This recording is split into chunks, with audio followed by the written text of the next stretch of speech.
জিনিসের দাম বাড়ে নাই, কমছে বা আগের মতো স্বাভাবিক আছে। এবছর ক্রেতা অনেক কম পাইতেছে, বিক্রি হচ্ছে কেজি অনুযায়ী। আমরা দেখতেছি কারওয়ান বাজার আসলে বৃহত্তর অনেক বড় বাজার রাজধানীর মধ্যে। এই বাজারে বর্তমানে ক্রেতা শূন্য। তো এই বিষয়ে আপনার মতামত বা কি কারণ হতে পারে একটু বলেন। প্রথম দিকে ক্রেতা ছিল, রোজা শুরু থেকে সর্বরাতের পরের থেকে রোজা প্রথম পর্যন্ত ক্রেতা ছিল, কিন্তু রোজা শুরুর পর থেকে মার্কেট প্রায় বলতে গেলে ক্রেতা শূন্য। হয়তো যারা তখন কিনছে আবার হয়তো শেষ হলে কিনবে, হয়তো ঈদের আগে আবার হয়তো মার্কেটে ক্রেতা আসবে। এর মধ্যবর্তী অবস্থায় ক্রেতা শূন্য। রোজার প্রথম থেকে জিনিসপত্রের দাম যেমন ছোলা টোলা দাম ওগুলো কি বৃদ্ধি হচ্ছে? কোনো জিনিসের দাম বাড়ে নাই, কমছে বা আগের মতো স্বাভাবিক আছে। অন্যান্য বছরের তুলনায় এই বছর আপনাদের রমজানে কাঁচামালের মূল্য কিরকম? এগুলো আছে, এগুলো সব দাম কম। আর যেগুলো উৎপাদন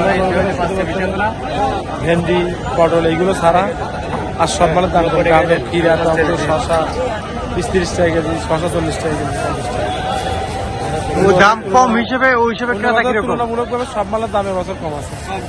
ঠিক আছে, দাম কম ঠিক আছে, কিন্তু ক্রেতা কিরকম পাচ্ছেন মূল্য কম হিসেবে? এবছর ক্রেতা অনেক কম পাইতেছে। 5 তারিখের পর থেকে আরো মনে হয় 50-100 দোকান বাড়ছে। এই ছাড়া ক্রেতা ঠিকই আছে, কারণ বাজারে ওরকার দোকান হয়ে গেছে অসম্ভব বেশি। ভাই অন্যান্য হিসেবে বলেন তো, অন্যান্য বছরের তুলনায় এই বছরের কাঁচামাল বা অন্যান্য জিনিসপত্র রমজান মাসে কম, এটা সেটা দোকানিরা বলতেছেন।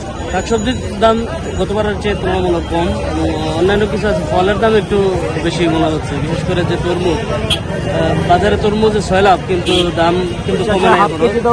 বা পিস হিসাবে বিক্রি করার কথা নিয়ম অনুযায়ী, এখন পিস হিসাবে বিক্রি না করে বিক্রি হচ্ছে কেজি অনুযায়ী। রমজানে আর বাজার পরিস্থিতি আপনাদের কারণ বাজারে কাঁচা বাজার বা সার্বিক সবকিছুর বাজার পরিস্থিতি কিরকম?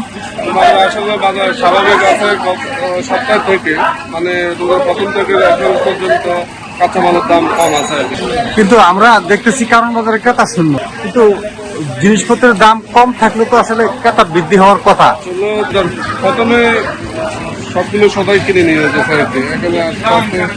আরো হবে মাঝামাঝিতে ক্রেতা আসবে ইনশাল্লাহ।